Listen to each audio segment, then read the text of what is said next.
Imagine a quiet charity event in Westminster suddenly becoming the center of an extraordinary royal controversy. According to a dramatic account, an unexpected guest allegedly approached Catherine, Princess of Wales, while reporters and Princess Anne were only feet away. What followed was described not as a shouting match, but as a tense exchange involving family grievances, palace access, and questions about money. Yet the most important part of this story isn't the confrontation itself, it's whether any of the extraordinary claims surrounding it can actually be verified. Subscribe for more carefully framed royal family stories, because this alleged incident becomes considerably more complicated. The setting was described as a rural development charity showcase filled with producers, agricultural displays, journalists, and invited guests. Catherine and Princess Anne were supposedly attending the same engagement, creating an image of two generations of senior royal women working side by side. According to the narrative, everything proceeded normally until Laura Lopes, Camilla's daughter, allegedly entered through a side entrance and approached Catherine. The source claims she was not expected on the normal working guest list. That detail becomes central to everything that follows, because the story quickly shifts from an alleged family disagreement toward a much more serious question. How did an unexpected guest obtain access? According to the account, Laura allegedly raised concerns about changes involving estate finances and suggested that her family had been treated unfairly. Catherine was said to have remained composed and declined to engage with the accusation. Princess Anne, standing nearby, supposedly reacted very differently, not by debating the financial complaint, but by asking whether security had verified the afternoon guest list. It's an effective dramatic moment, but there is no independent documentation supplied establishing the exchange occurred exactly this way. Within the story, however, Anne's response immediately transforms the situation. Instead of asking whether Laura's complaint was justified, she focuses attention entirely on whether Laura should have been there. The narrative claims Laura continued speaking rather than leaving, allegedly mentioning an internal financial review involving royal estates. That supposed reference becomes important because the story portrays the review as confidential. Meanwhile, a freelance photographer was allegedly positioned across the hall and captured the interaction from an unusually useful angle. From those details, the source begins suggesting the confrontation may have been planned rather than spontaneous. But that conclusion is inference, not demonstrated fact. A photographer being well positioned and an unexpected guest arriving at an event can raise questions. Neither fact alone proves coordination. Still, within the narrative, those coincidences trigger immediate concern behind palace doors.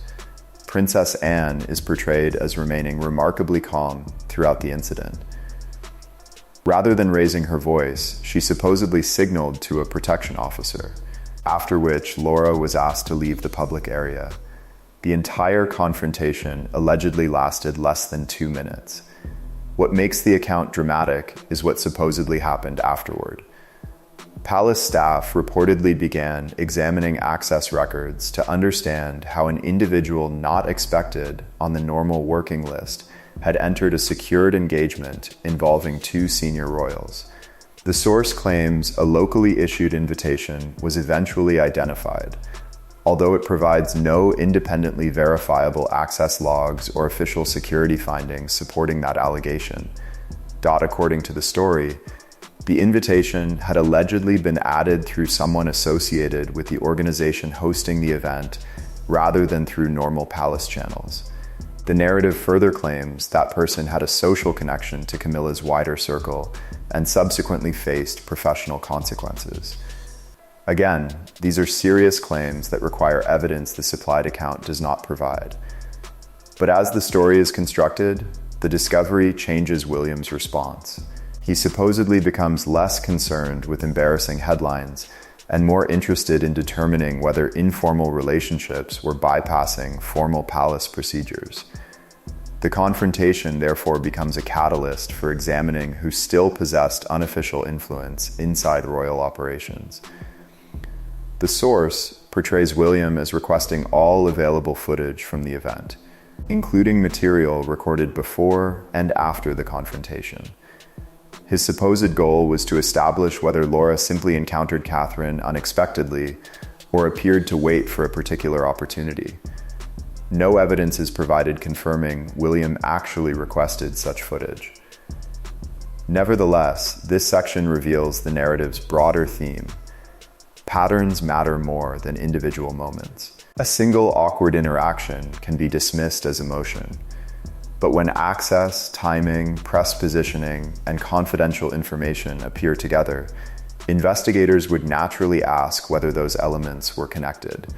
The story uses that uncertainty to move from family drama toward institutional intrigue. The account then claims William held a private meeting with senior palace officials and demanded an explanation for the access failure. Rather than accepting broad assurances, he allegedly wanted to know who had authorized the invitation and whether existing restrictions had been ignored. The story suggests an internal network of personal relationships may have allowed unofficial influence to move across different royal offices. This is one of the narrative's most consequential allegations, and it should not be treated as established fact without documentation. Still, it creates a compelling institutional question. Can an organization built heavily on trust and personal relationships effectively police informal influence when those relationships cross official boundaries? Princess Anne's alleged reaction develops along a parallel track. During the journey away from the engagement, she supposedly reviewed attendance information and became interested in who knew about the financial review mentioned during the confrontation. The narrative claims only a very small number of people should have known about it. If true, an unexpected public reference to confidential material would naturally raise concerns about information security. But the source does not provide the underlying attendance records, correspondence, or audit documentation needed to verify its conclusion.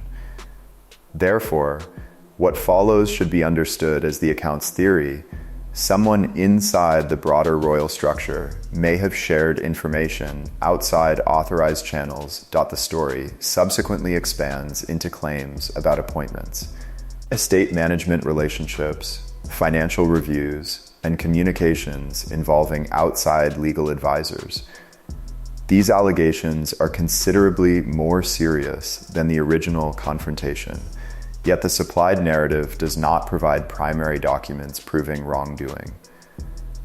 An audit, importantly, is not itself evidence of misconduct. Organizations routinely review expenditure and governance. Likewise, seeking legal advice does not demonstrate guilt.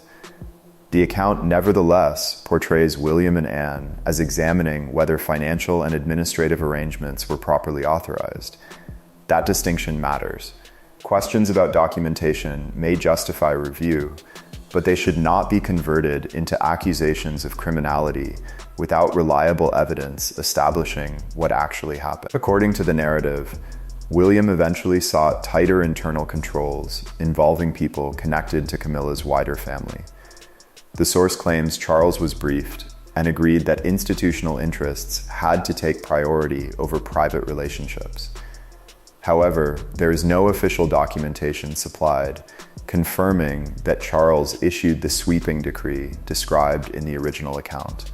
Rather than treating that dramatic claim as established fact, the more responsible takeaway is that royal households, like other major institutions, depend upon defined access, financial controls, and conflict of interest procedures. When personal and professional networks overlap, maintaining transparent boundaries becomes especially important because even the appearance of preferential access can damage public trust. The account also describes Laura facing intense public criticism following the alleged confrontation and claims financial compliance questions later affected members of the family. Those details require particular caution. Routine banking compliance reviews can occur for numerous reasons and do not establish wrongdoing. Similarly, online reaction cannot tell us whether the underlying allegation is true. The narrative portrays Camilla as remaining publicly silent while legal advice supposedly encouraged family members not to comment. Again, silence is ambiguous. It can represent legal caution, privacy, strategic restraint, or simply a refusal to participate in speculation.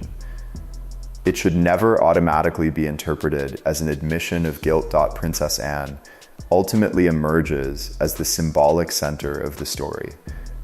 The account portrays her as someone less interested in emotional confrontation than in procedure, guest lists, authorization, security, and institutional boundaries. Whether the specific private scenes occurred is unverified, but that characterization explains why the original narrative gives her such importance. Catherine, meanwhile, is presented as refusing to turn an uncomfortable public encounter into a spectacle. Together, the two women represent different forms of restraint: Catherine through silence and Anne through procedure. Instead of responding emotionally to an accusation, the story suggests the palace's strongest response would be determining what happened through evidence and established processes. William's role carries a similar message. The dramatic version portrays him rapidly restructuring palace relationships and persuading Charles to approve significant restrictions. Those specific actions remain unsupported by independently verifiable evidence in the supplied material. But the underlying governance issue is legitimate. The future of the monarchy depends partly on whether its internal structures can distinguish family relationships from institutional authority. What do you think if an unexpected family member approached a senior royal during an official engagement? Should security intervene immediately, regardless of their relationship? Share your opinion below, subscribe, and turn on notifications for more carefully framed royal family stories.